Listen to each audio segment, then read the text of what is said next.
Hello friend, स्वागत है आप सभी का अपने चैनल आज क्लास में। आज के इस वीडियो में विज्ञान के आप लोग छठे प्रैक्टिस सेट को सॉल्व कीजिएगा। इस प्रैक्टिस सेट में 48 महत्वपूर्ण ऑब्जेक्टिव प्रश्न है जो 2021 बोर्ड एग्जाम के लिए काफी महत्वपूर्ण है। तो एक भी प्रश्न आप स्किप मत कीजिएगा, शुरू से लेके अंत तक देखिएगा और जो प्रश्न आपको याद नहीं है उसे नोटबुक पे लिख के याद कर लीजिएगा। प्रैक्टिस सेट करने से बहुत सारे फायदे होते हैं।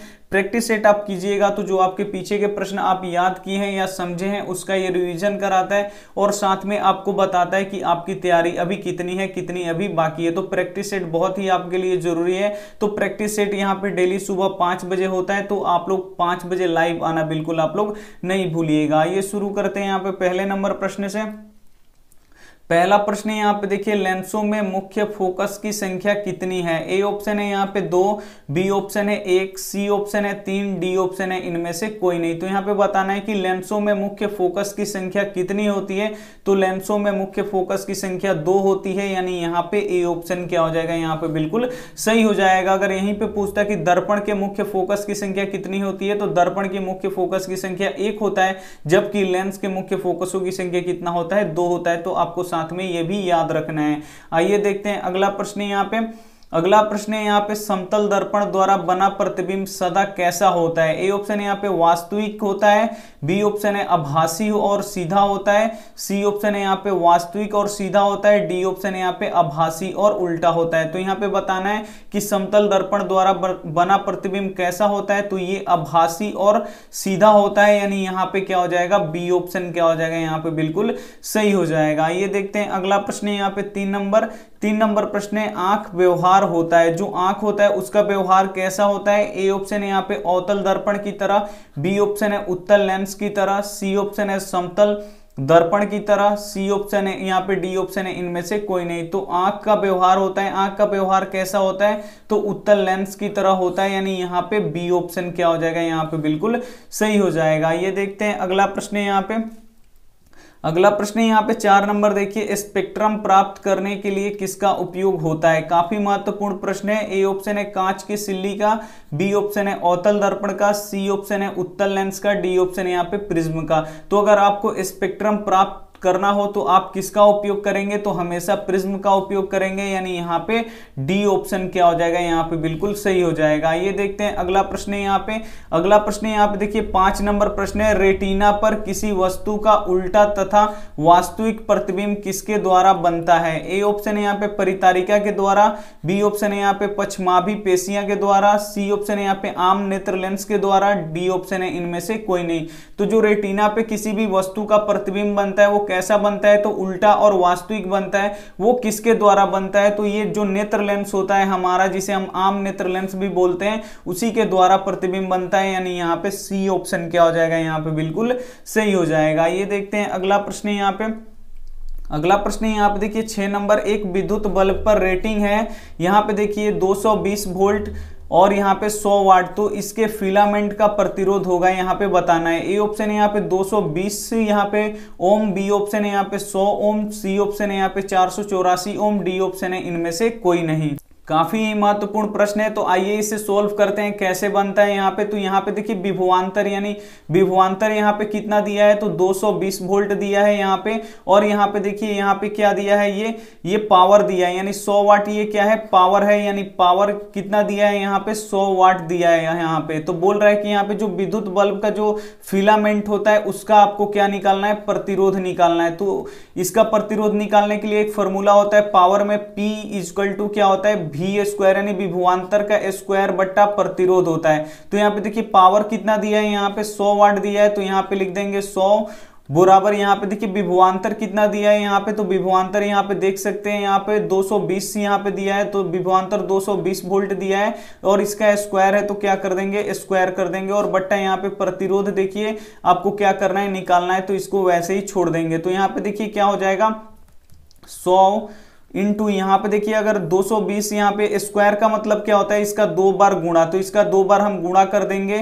और बट्टा यहाँ पे क्या हो जाएगा, आर हो जाएगा। अब देखिए यहाँ पे क्रॉस मल्टीप्लाई हम यहाँ पे कराते हैं तो 100 आर हो जाएगा, ये 100 आर बराबर इधर कितना हो जाएगा, एक में अगर इससे गुणा कराएंगे तो ये 220 गुणे यहाँ पे क्या हो जाएगा, 220 हो जाएगा। अब देखिए 100 इधर गुणा कर रहा है तो इधर आके क्या करेगा, भाग करेगा, यानी आर बराबर कितना हो जाएगा यहाँ पे 220 गुणे 220, यहाँ पे 220 गुणे 220 और बट्टा के नीचे क्या हो जाएगा 100।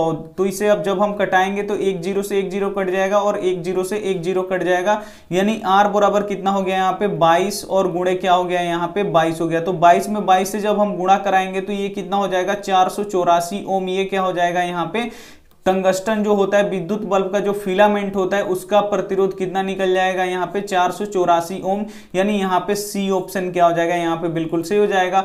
इतना लंबा हम बस समझाने के लिए आपको किए, नहीं तो ये बहुत ही शॉर्ट में बन सकता है, तो आपको समझाने के लिए इतना लंबा किया गया है, यानी यहाँ पे सी ऑप्शन क्या हो जाएगा यहाँ पे बिल्कुल सही हो जाएगा। ये देखते हैं अगला प्रश्न यहाँ पे 7 नंबर प्रश्न है, विभवांतर मापने वाले यंत्र को कहा जाता है। ए ऑप्शन है यहाँ पे ए मीटर, बी ऑप्शन है वोल्ट मीटर, सी ऑप्शन है गैल्वेनोमीटर, डी ऑप्शन है इनमें से कोई नहीं। तो जिस यंत्र के द्वारा विभवांतर को मापा जाता है उस यंत्र को क्या कहा जाता है, तो वोल्ट मीटर कहा जाता है, यानी यहाँ पे बी ऑप्शन क्या हो जाएगा यहाँ पे बिल्कुल सही हो जाएगा। ये देखते हैं अगला प्रश्न यहाँ पे 8 नंबर प्रश्न है, ए मीटर को विद्युत परिपथ में कैसे जोड़ा जाता है। काफी महत्वपूर्ण प्रश्न है कि ए मीटर को विद्युत परिपथ में कैसे जोड़ा जाता है। ए ऑप्शन है यहाँ पे श्रेणी क्रम में, बी ऑप्शन है यहाँ पे पार्श्वबद्ध क्रम में, सी ऑप्शन है ए और बी दोनों में, डी ऑप्शन है इनमें से कोई नहीं। तो जो ए मीटर होता है जिसे हम लोग आ मीटर भी बोलते हैं, तो उसे विद्युत परिपथ में कैसे जोड़ा जाता है, तो इसे श्रेणी क्रम में जोड़ा जाता है, यानी यहाँ पे ए ऑप्शन क्या हो जाएगा यहाँ पे बिल्कुल सही हो जाएगा। ये देखते हैं अगला प्रश्न है यहाँ पे, अगला प्रश्न है आप देखिए 9 नंबर प्रश्न है, विद्युत मोटर परिवर्तित करता है। जो विद्युत मोटर होता है वो किसमें परिवर्तित करता है। ए ऑप्शन है यहाँ पे यांत्रिक ऊर्जा को विद्युत ऊर्जा में परिवर्तित करता है, बी ऑप्शन है यहाँ पे विद्युत ऊर्जा को यांत्रिक ऊर्जा में परिवर्तित करता है, सी ऑप्शन है रासायनिक ऊर्जा को विद्युत ऊर्जा में परिवर्तित करता है, डी ऑप्शन है विद्युत ऊर्जा को रासायनिक ऊर्जा में परिवर्तित करता है। तो यहाँ पे आपको बताना है कि जो विद्युत मोटर होता है वो किस में परिवर्तित करता है। तो जो विद्युत मोटर होता है वो यहाँ पे विद्युत ऊर्जा को क्या करता है, यांत्रिक ऊर्जा में बदलता है, यानी यहाँ पे बी ऑप्शन क्या हो जाएगा यहाँ पे बिल्कुल सही हो जाएगा। ये देखते हैं अगला प्रश्न यहाँ पे 10 नंबर प्रश्न है, विद्युत फ्यूज बचाता है। विद्युत जो फ्यूज हम घरों में लगाते हैं वो किससे बचाता है।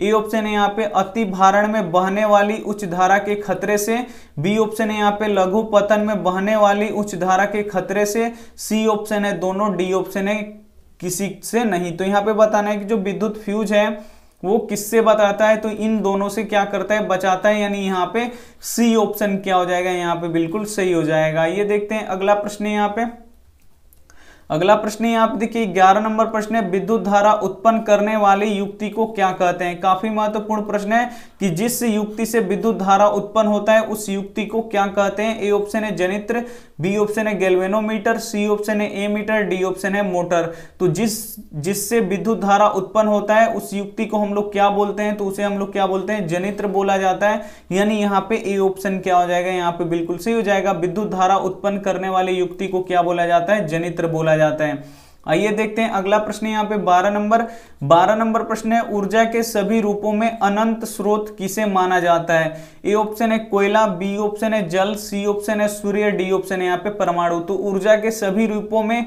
अनंत स्रोत किसे माना जाता है, तो सूर्य को माना जाता है, यानी यहाँ पे सी ऑप्शन क्या हो जाएगा यहाँ पे बिल्कुल सही हो जाएगा। ये देखते हैं अगला प्रश्न यहाँ पे 13 नंबर प्रश्न है, पवन चक्की में उपयोगी ऊर्जा प्राप्त करने के लिए पवन का न्यूनतम वेग होना चाहिए। यानी इसका साफ साफ कहने का मतलब है अगर पवन चक्की को चलाना है तो हवा का वेग कम से कम कितना होना चाहिए। ए ऑप्शन है यहाँ पे 20 किलोमीटर प्रति घंटा, बी ऑप्शन है यहाँ पे 15 किलोमीटर प्रति घंटा, सी ऑप्शन है यहाँ पे 30 किलोमीटर प्रति घंटा, डी ऑप्शन है यहाँ पे 40 किलोमीटर प्रति घंटा। तो पवन चक्की को चलाने के लिए पवन चक्की से हमें अगर ऊर्जा प्राप्त करना है तो पवन चक्की को चलाने के लिए न्यूनतम वेग कितना होना चाहिए, तो इसे होना चाहिए 15 किलोमीटर प्रति घंटा, यानी यहाँ पे बी ऑप्शन क्या हो जाएगा यहाँ पे बिल्कुल सही हो जाएगा। ये देखते हैं अगला प्रश्न है यहाँ पे, अगला प्रश्न है यहाँ पे देखिए 14 नंबर प्रश्न है, CaCO3 ये क्या हो रहा है, अभिक्रिया कर रहा है, तो ये दो भागों में क्या हो जा रहा है, टूट जा रहा है। ये जो समीकरण है ये क्या हो रहा है, दो भागों में टूट जा रहा है। यहाँ पे CaCO3 जब यहाँ पे अभिक्रिया जब इसे कराया जा रहा है तो ये क्या हो रहा है, यहाँ पे दो भागों में टूट जा रहा है। तो ये उपयुक्त अभिक्रिया किस प्रकार की है, तो यहाँ पे आप लोग देख के आपको पता चल रहा होगा कि ये एक वियोजन अभिक्रिया है, यानी ये अपघटन अभिक्रिया है, यानी यहाँ पे सी ऑप्शन क्या हो जाएगा, यहाँ पे बिल्कुल सही हो जाएगा। ये देखते हैं अगला प्रश्न यहाँ पे 15 नंबर प्रश्न यहाँ पे देखिए, श्वसन किस प्रकार की अभिक्रिया है। जो श्वसन की प्रक्रिया है वो किस प्रकार की अभिक्रिया है। ए ऑप्शन है यहाँ पे उपचयन, बी ऑप्शन है संयोजन, सी ऑप्शन है यहाँ पे उष्माक्षेपी, डी ऑप्शन है उष्माशोषी। तो श्वसन लेते हैं तो हम यहाँ पे ऑक्सीजन को अंदर लेते हैं, तो जिस अभिक्रिया में यहाँ पे ऑक्सीजन जुटता है तो उस अभिक्रिया को हम लोग क्या बोलते हैं, उपचयन अभिक्रिया, यानी यहाँ पे ए ऑप्शन क्या हो जाएगा, यहाँ पे बिल्कुल सही हो जाएगा। जो श्वसन होता है वो किस प्रकार की अभिक्रिया है, तो उपचयन अभिक्रिया है। आइए देखते हैं अगला प्रश्न यहाँ पे 16 नंबर प्रश्न है, लेड नाइट्रेट चूर्ण को एक प्रखनली में लेकर गर्म करने पर भूरे रंग का धुआं उत्सर्जित होता है, तो यह धुआं है। तो यानी जो ये लेड नाइट्रेट चूर्ण को एक प्रखनली में लेकर गर्म करने पर यहाँ पे भूरे रंग का यहाँ पे धुआं उत्सर्जित होता है, तो वो धुआं बताना है कि कौन सी धुआं है। ए ऑप्शन है यहाँ पे ऑक्सीजन गैस, ऑक्सीजन का गैस है। सी ऑप्शन है यहाँ पे NO2 का है। सी ऑप्शन यहाँ पे N2 गैस का है, यानी नाइट्रोजन गैस का है। डी ऑप्शन यहाँ पे लेड ऑक्साइड का है। तो जो धुआं निकलेगा वो किसका होगा, तो ये नाइट्रोजन गैस का होगा, यानी यहाँ पे N2 क्या हो जाएगा, यहाँ पे बिल्कुल सही हो जाएगा, यानी यहाँ पे सी ऑप्शन क्या हो जाएगा, यहाँ पे बिल्कुल सही हो जाएगा। ये देखते हैं अगला प्रश्न यहाँ पे, अगला प्रश्न यहाँ पे देखिए 17 नंबर प्रश्न है, निम्नलिखित में से कौन लवण है। यहाँ पे पहचानना है आपको कि इसमें से कौन एक लवण है। ए ऑप्शन है यहाँ पे HCl, बी ऑप्शन है यहाँ पे NaOH, सी ऑप्शन है यहाँ पे K2SO4, डी ऑप्शन है यहाँ पे NH4OH। तो यहाँ पे बताना है कि कौन एक लवण है, तो आपको यहाँ पे साफ पता चल रहा होगा जो K2SO4 होता है ये एक क्या है, ये लवण है, यानी यहाँ पे सी ऑप्शन क्या हो जाएगा, यहाँ पे बिल्कुल सही हो जाएगा। ये देखते हैं अगला प्रश्न यहाँ पे 18 नंबर प्रश्न है, कठोर जल को मृदु बनाने के लिए सोडियम के किस यौगिक का उपयोग किया जाता है। ए ऑप्शन है यहाँ पे सोडियम क्लोराइड, बी ऑप्शन है सोडियम कार्बोनेट, सी ऑप्शन है सोडियम हाइड्रोक्साइड, डी ऑप्शन है सोडियम हाइड्रोजन कार्बोनेट।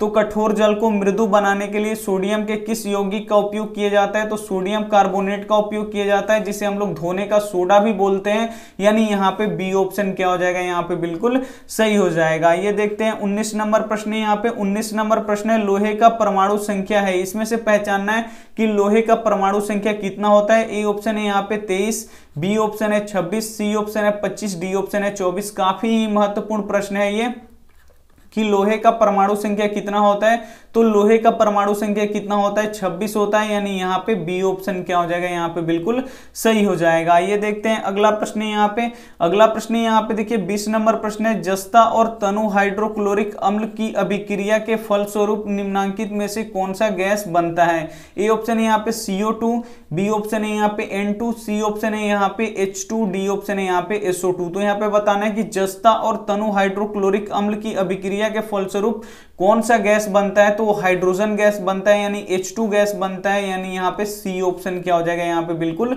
सही हो जाएगा। ये देखते हैं अगला प्रश्न यहाँ पे 21 नंबर प्रश्न है, काफी महत्वपूर्ण है। 21 नंबर प्रश्न है, निम्नलिखित में से कौन अधिक अभिक्रियाशील है। इसमें से पहचानना है कि कौन इसमें से अधिक अभिक्रियाशील है। ए ऑप्शन है यहाँ पे Cu यानी कपर, बी ऑप्शन है यहाँ पे Hg यानी पारा, सी ऑप्शन है यहाँ पे Ag और डी ऑप्शन है यहाँ पे Au। Ag क्या होता है, सिल्वर होता है, और Ag क्या होता है यहाँ पे, Au क्या होता है यहाँ पे, सोना होता है, गोल्ड। तो यहाँ पे बताना है कि कौन अभिक्रियाशील है सबसे अधिक इसमें, तो जो कॉपर है यहाँ पे ये अधिक अभिक्रियाशील होगा इन सभी से, यानी यहाँ पे ए ऑप्शन क्या हो जाएगा, यहाँ पे बिल्कुल सही हो जाएगा। ये देखते हैं अगला प्रश्न है यहाँ पे 22 नंबर प्रश्न है, विद्युत अपघटन में इलेक्ट्रॉन मुक्त होते हैं। जब विद्युत अपघटन की अभिक्रिया कराया जाता है तो इसमें इलेक्ट्रॉन मुक्त कहां से होते हैं। ए ऑप्शन है यहाँ पे एनोड पर, बी ऑप्शन है कैथोड पर, सी ऑप्शन है दोनों पर, डी ऑप्शन है इनमें से कोई नहीं। तो आपको बताना है यहाँ पे कि विद्युत अपघटन में इलेक्ट्रॉन मुक्त होता है, जो इलेक्ट्रॉन मुक्त होता है वो कहां से होता है, तो एनोड से होता है, यानी यहाँ पे ए ऑप्शन क्या हो जाएगा, यहाँ पे बिल्कुल सही हो जाएगा। ये देखते हैं अगला प्रश्न यहाँ पे 23 नंबर प्रश्न है, हाइड्रोकार्बन कौन है। इसमें से पहचानना है कि हाइड्रोकार्बन कौन है। ए ऑप्शन है यहाँ पे H2O, बी ऑप्शन है यहाँ पे C6H12O6, सी ऑप्शन है यहाँ पे CO2, डी ऑप्शन है यहाँ पे HNO3। तो हाइड्रोकार्बन किसे कहते हैं? तो कार्बन और हाइड्रोजन के साथ मिलकर बने वस्तुओं को हम लोग क्या बोलते हैं? पदार्थों को क्या बोलते हैं? यहाँ पे हाइड्रोकार्बन बोलते हैं। तो यहाँ पे देखिए जो बी ऑप्शन होगा यहाँ पे ये क्या है? एक हाइड्रोकार्बन है, यानी यहाँ पे बी ऑप्शन क्या हो जाएगा? यहाँ पे बिल्कुल सही हो जाएगा। ये देखते हैं अगला प्रश्न है यहाँ पे। अगला प्रश्न यहाँ पे देखिए COOH अभिक्रियाशील मूलक को क्या कहते हैं? ए ऑप्शन है यहाँ पे कीटोन, बी ऑप्शन है एल्डिहाइड, सी ऑप्शन है अम्ल, डी ऑप्शन है यहाँ पे ईथर। तो यहाँ पे देखिए COOH क्या है? तो ये एक कार्बोक्सिलिक अम्ल है, यानी ये क्या है? यहाँ पे सी ऑप्शन क्या हो जाएगा? यहाँ पे बिल्कुल सही हो जाएगा। COOH क्या है? तो एक कार्बोक्सिलिक क्या है? ये अम्ल है, यानी यहाँ पे सी ऑप्शन क्या हो जाएगा? यहाँ पे बिल्कुल सही हो जाएगा। ये देखते हैं अगला प्रश्न है यहाँ पे 25 नंबर प्रश्न है। आवर्त सारणी में किसी वर्ग में ऊपर से नीचे आने पर तत्व की धात्विक गुण क्या होता है? ए ऑप्शन है यहाँ पे बढ़ता है, बी ऑप्शन है घटता है, सी ऑप्शन है अपरिवर्तित रहता है, डी ऑप्शन है कोई नहीं। तो जब हम किसी आवर्त के यहाँ पे आवर्त सारणी के वर्ग में ऊपर से जब हम नीचे आएंगे तो जो तत्वों के धात्विक गुण होगा तो वो बढ़ेगा कि घटेगा? तो यहाँ पे क्या होता है? बढ़ता है, यानी यहाँ पे ए ऑप्शन क्या हो जाएगा? यहाँ पे बिल्कुल सही हो जाएगा। ये देखते हैं अगला प्रश्न यहाँ पे 26 नंबर प्रश्न है। आवर्त सारणी के प्रथम वर्ग के सदस्य हैं, कौन सदस्य होते हैं? ए ऑप्शन है यहाँ पे अम्लीय धातु, बी ऑप्शन है क्षारीय धातु, सी ऑप्शन है अक्रिय गैस, डी ऑप्शन है यहाँ पे मिश्र धातु। तो आवर्त सारणी के प्रथम वर्ग के सदस्य क्या होते हैं? तो ये होते हैं क्षारीय धातु, यानी यहाँ पे क्या हो जाएगा? बी ऑप्शन क्या हो जाएगा? यहाँ पे बिल्कुल सही हो जाएगा। ये देखते हैं अगला प्रश्न है यहाँ पे। अगला प्रश्न यहाँ पे 27 नंबर देखिए। कृत्रिम वृक्क किन अपशिष्ट उत्पादों को रुधिर से अपोहन द्वारा पृथक करता है, यानी अलग करता है? ए ऑप्शन है नाइट्रोजन, बी ऑप्शन है कार्बन, सी ऑप्शन है ऑक्सीजन, डी ऑप्शन है इनमें से कोई नहीं। तो कृत्रिम वृक्क किन अपशिष्ट उत्पादों को यहाँ पे रुधिर से अपोहन द्वारा पृथक यानी अलग करता है? तो जो नाइट्रोजनी पदार्थ होता है उसे क्या करता है? अलग करता है, रक्त में मिलने नहीं देता है, यानी यहाँ पे ए ऑप्शन क्या हो जाएगा? यहाँ पे बिल्कुल सही हो जाएगा। ये देखते हैं अगला प्रश्न यहाँ पे 28 नंबर प्रश्न देखिए। भोजन का पचना किस प्रकार का अभिक्रिया है? काफी बार ये आपको बता चुके हैं। ए ऑप्शन है उपचयन, बी ऑप्शन है संयोजन, सी ऑप्शन है अपचयन, डी ऑप्शन है यहाँ पे विस्थापन। काफी महत्वपूर्ण प्रश्न है कि भोजन का पचना किस प्रकार का अभिक्रिया है? तो भोजन का पचना एक उपचयन अभिक्रिया है, यानी यहाँ पे ए ऑप्शन क्या हो जाएगा? यहाँ पे बिल्कुल सही हो जाएगा। आइए देखते हैं अगला प्रश्न यहाँ पे 29 नंबर प्रश्न है। प्राकृतिक में ऑक्सीजन का संतुलन कैसे बना रहता है? ए ऑप्शन है यहाँ पे संयोजन क्रिया से, बी ऑप्शन है प्रकाश संश्लेषण से, सी ऑप्शन है अपघटन से, डी ऑप्शन है इनमें से कोई नहीं। तो प्राकृतिक में ऑक्सीजन का संतुलन कैसे बना रहता है? तो प्रकाश संश्लेषण की क्रिया के द्वारा यहाँ पे प्राकृतिक में संतुलन बना रहता है ऑक्सीजन का, यानी यहाँ पे बी ऑप्शन क्या हो जाएगा? यहाँ पे बिल्कुल सही हो जाएगा। ये देखते हैं अगला प्रश्न है यहाँ पे। अगला प्रश्न यहाँ पे देखिए 30 नंबर प्रश्न है। डेंगू उत्पन्न करने वाला मच्छर किस तरह के जल में रहता है? जो डेंगू उत्पन्न करने वाला मच्छर होता है वो किस तरह के जल में रहता है? ए ऑप्शन है यहाँ पे साफ जल में, बी ऑप्शन है गंदा जल में, सी ऑप्शन है खरा जल में, डी ऑप्शन है मृदु जल में। तो डेंगू उत्पन्न करने वाला मच्छर किस तरह के जल में रहता है? तो ये हमेशा साफ जल में रहता है, यानी यहाँ पे ए ऑप्शन क्या हो जाएगा? यहाँ पे बिल्कुल सही हो जाएगा। ये देखते हैं अगला प्रश्न यहाँ पे 31 नंबर प्रश्न है। पादप हार्मोन का उदाहरण है, इसमें से पहचानना है कि कौन पादप हार्मोन है। ए ऑप्शन यहाँ पे पेप्सिन,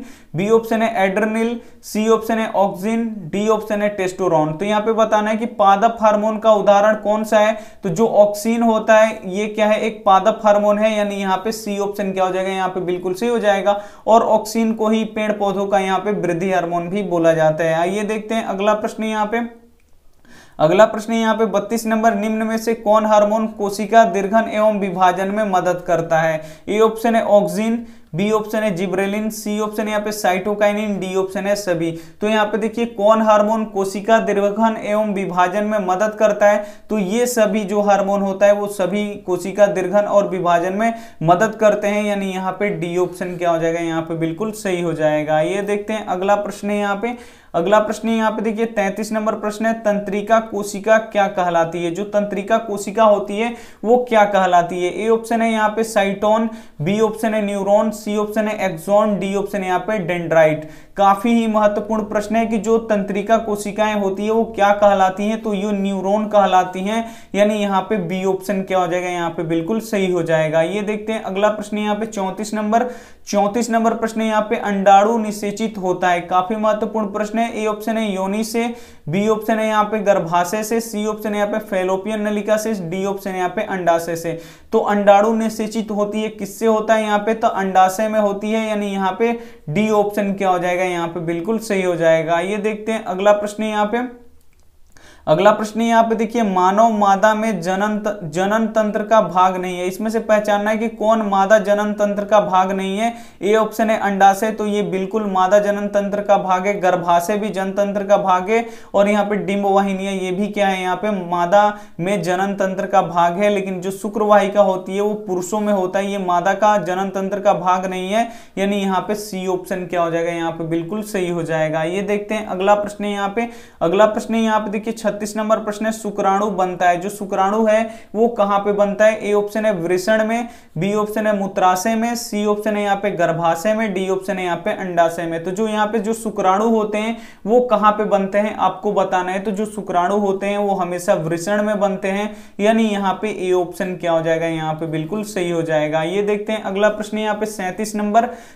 नंबर प्रश्न है। यहाँ पे पुस्तक द ओरिजिन ऑफ स्पीसीज के किसके द्वारा लिखा गया। ए ऑप्शन यहाँ पे वाइसमैन, बी ऑप्शन है लैमार्क, सी ऑप्शन है यहाँ पे चार्ल्स डार्विन, डी ऑप्शन है सभी। तो यहाँ पे बताना है कि जो पुस्तक है यहाँ पे द ओरिजिन ऑफ स्पीसीज ये किसके द्वारा लिखा गया है, तो ये चार्ल्स डार्विन के द्वारा लिखा गया है, यानी यहाँ पे सी ऑप्शन क्या हो जाएगा, यहाँ पे बिल्कुल सही हो जाएगा। ये देखते हैं अगला प्रश्न यहाँ पे देखिए 38 नंबर काफी महत्वपूर्ण है कि ओजोन परत पाई जाती है। जो ओजोन परत होती है जो हमें पराबैंगनी किरण से रक्षा प्रदान करती है, वो ओजोन परत कहां पाई जाती है। ए ऑप्शन है यहाँ पे स्ट्रेटोस्फेयर, बी ऑप्शन है यहाँ पे एक्सोस्फेयर, सी ऑप्शन है यहाँ पे आयनोस्फेयर, डी ऑप्शन है यहाँ पे टोमोस्फेयर। तो यहाँ पे बताना है कि जो ओजोन परत होती है वो किस परत में पाई जाती है, तो ये स्ट्रेटोस्फेयर में पाया जाता है, यानी यहाँ पे क्या हो जाएगा, ए ऑप्शन क्या हो जाएगा, यहाँ पे बिल्कुल सही हो जाएगा। ये देखते हैं अगला प्रश्न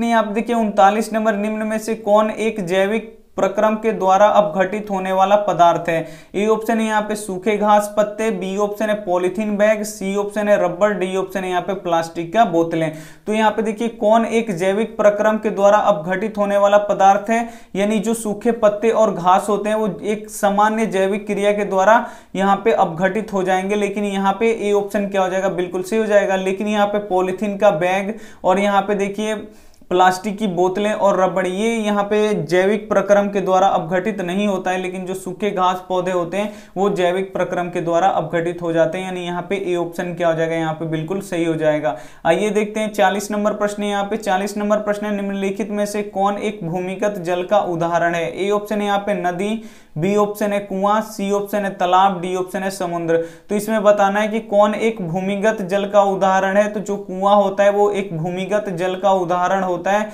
यानी यहाँ पे बी ऑप्शन क्या हो जाएगा, यहाँ पे बिल्कुल सही हो जाएगा। ये देखते हैं अगला प्रश्न यहाँ पे 41 नंबर प्रश्न है रासायनिक अभिक्रिया के दौरान किसी पदार्थ में ऑक्सीजन का ह्रास क्या कहलाता है। यानी रासायनिक अभिक्रिया के दौरान अगर किसी पदार्थ से ऑक्सीजन निकले तो उसे हम लोग क्या बोलते हैं। ए ऑप्शन है यहाँ पे उपचयन, बी ऑप्शन है अपचयन, सी ऑप्शन है संचारण, डी ऑप्शन है इनमें से कोई नहीं। तो किसे बोलते हैं हम लोग, जब किसी रासायनिक अभिक्रिया के दौरान किसी पदार्थ से ऑक्सीजन का ह्रास होता है तो उसे हम लोग क्या बोलते हैं, तो उसे अपचयन बोलते हैं, यानी यहाँ पे बी ऑप्शन क्या हो जाएगा, यहाँ पे बिल्कुल सही हो जाएगा। और उपचयन में यहाँ पे क्या हो जाएगा, ऑक्सीजन जुटता है और अपचयन में ऑक्सीजन का यहाँ पे ह्रास होता है, तो यहाँ पे बी ऑप्शन क्या हो जाएगा, यहाँ पे बिल्कुल सही हो जाएगा। ये देखते हैं अगला प्रश्न यहाँ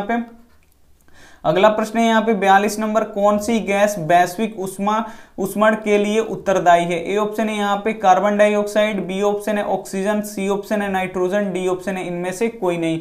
तो कौन सी गैस वैश्विक उष्मण के लिए यहाँ पे उत्तरदायी है, तो ये कार्बन डाइऑक्साइड क्या है, वैश्विक उष्मण के लिए उत्तरदायी है, यानी यहाँ पे ए ऑप्शन क्या हो जाएगा, यहाँ पे बिल्कुल सही हो जाएगा। ये देखते हैं अगला प्रश्न यहाँ पे 43 नंबर प्रश्न है यहाँ पे, पीत रस कहाँ से स्रावित होता है? जो पीत रस होता है वो कहाँ से स्रावित होता है? ए ऑप्शन है अग्नाशय से, बी ऑप्शन है यकृत से, सी ऑप्शन है यहाँ पे छोटी आंत से, डी ऑप्शन है इनमें से कोई नहीं। तो जो पीत रस होता है वो कहाँ से स्रावित होता है? तो ये अग्नाशय से स्रावित होता है, यानी यहाँ पे ए ऑप्शन क्या हो जाएगा? यहाँ पे बिल्कुल सही हो जाएगा। और पीत रस का निर्माण कहाँ पे होता है? तो पीत रस का निर्माण यकृत में होता है। और संचित कहाँ पे होता है? तो पित्ताशय में होता है। और स्रावित कहाँ से होता है? तो ये अग्नाशय से होता है। आइए देखते हैं अगला प्रश्न है यहाँ पे।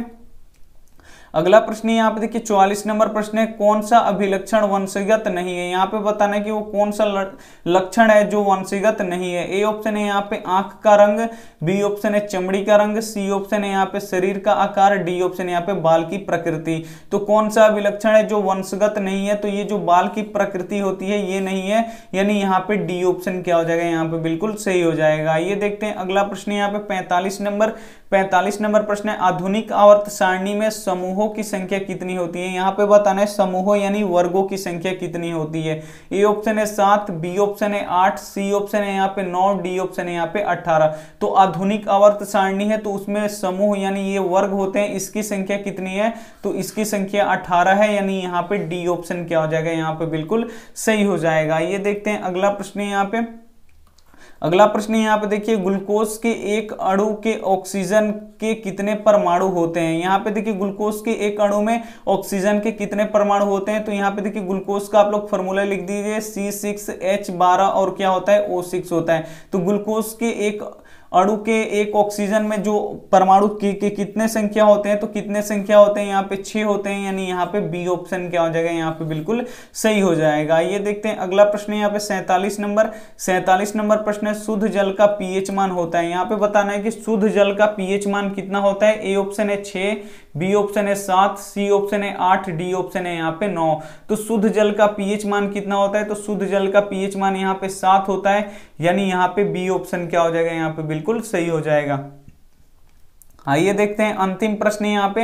अंतिम प्रश्न यहाँ पे, किसी वर्ण का तरंग दैर्घ्य सबसे बड़ा होता है यानी सबसे अधिक होता है? किस वर्ण यानी रंग, यहाँ पे किस रंग का तरंग दैर्घ्य सबसे बड़ा यानी सबसे अधिक होता है? ए ऑप्शन है लाल, बी ऑप्शन है नीला, सी ऑप्शन है पीला, डी ऑप्शन है बैगनी। तो किस रंग का तरंग दैर्घ्य सबसे अधिक होता है? तो जो लाल रंग होता है उसका तरंग दैर्घ्य सबसे कम होता है यहाँ पे, और सबसे अधिक होता है लाल रंग का तरंग दैर्घ्य। और सबसे कम तरंग दैर्घ्य किसका होता है? तो जो बैगनी रंग होता है उसका सबसे कम तरंग दैर्घ्य होता है, और जो लाल रंग होता है उसका तरंग दैर्घ्य सबसे क्या होता है? यहाँ पे अधिक होता है। तो ये भी आपको पता होना चाहिए। आइए देखते हैं यहाँ पे होमवर्क प्रश्न। यहाँ पे होमवर्क प्रश्न यहाँ पे देखिए, भारत में कुल कितने राष्ट्रीयकृत बैंक है? इसका जवाब आपको कमेंट में देना है। ए ऑप्शन है 21, बी ऑप्शन है 20, सी ऑप्शन है 19, डी ऑप्शन है यहाँ पे 18। तो अभी का बताना है कि भारत में अभी कुल कितने राष्ट्रीयकृत बैंक है। जो भी आपको ऑप्शन सही लगे वो आप हमें कमेंट कर दीजिएगा।